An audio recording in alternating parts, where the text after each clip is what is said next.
I guess that's it for regular stuff. I guess we'd move on to new business. Mr. Bradley, we'll start with you. I had Brian make everyone copies of the renewable energy book. Right, we got those last week. Anybody get into that at all? Or We got them. We all got them last week. Yeah. But I had a chance to I never completely had. go through it. My suggestion would just read the first 10 or 15 pages. That gives you a real good synopsis, unless you want to get into the engineering of it, but it gives you a good idea what's going on. So,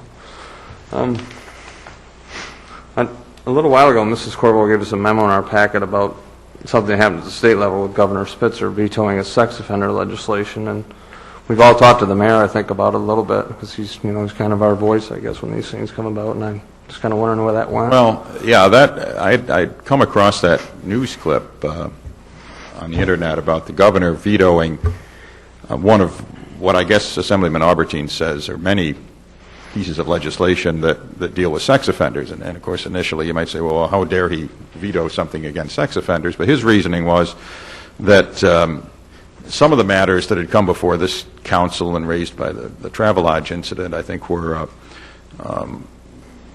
things that he felt should be handled administratively through the executive branch and the agencies and so on, as opposed to legislatively.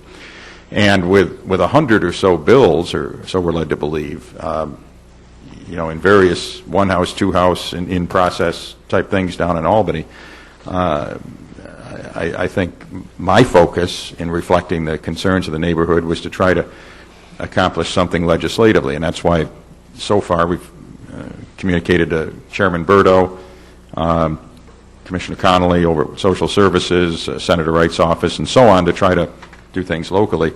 And I think in a long-term macro sense to communicate the community's concern along with the other 61 cities in the state.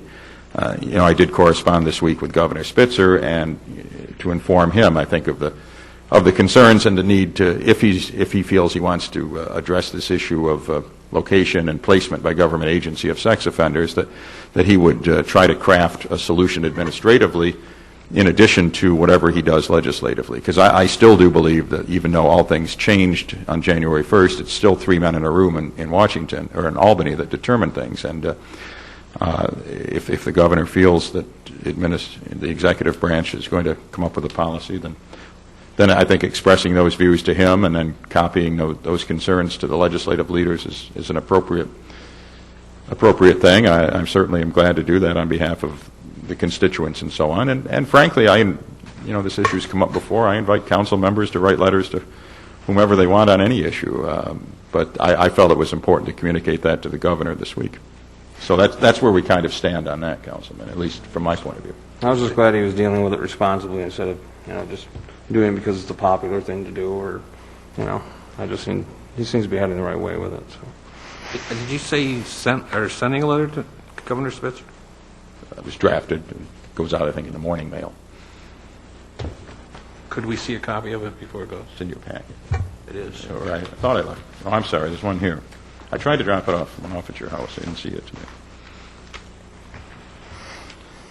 Is there anything else you had? Anybody else want a copy?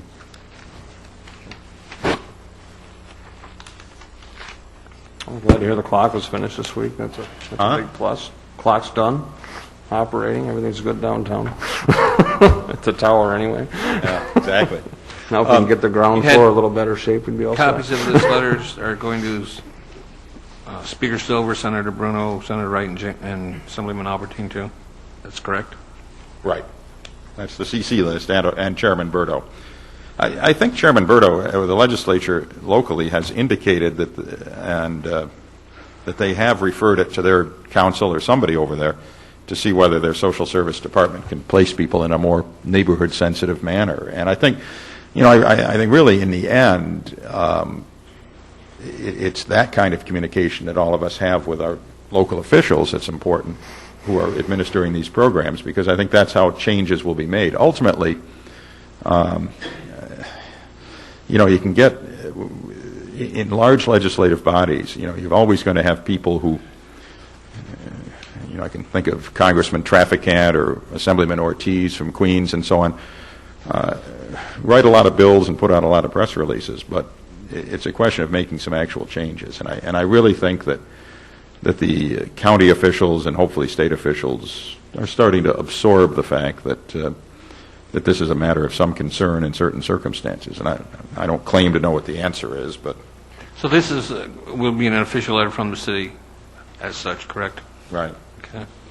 You know, I know, Mr. Mayor, when I had spoken to you this week regarding this, I thought that this was probably the best course, and coming from you as, you know, the Titular head. kind of head of the city and the head of the council, that my concern was is writing a correspondence to each individual senator or assemblyman that introduces a bill and discussing it with you of upwards of 100 introductions of how do you pick and choose which one to write to, and do you write to them all?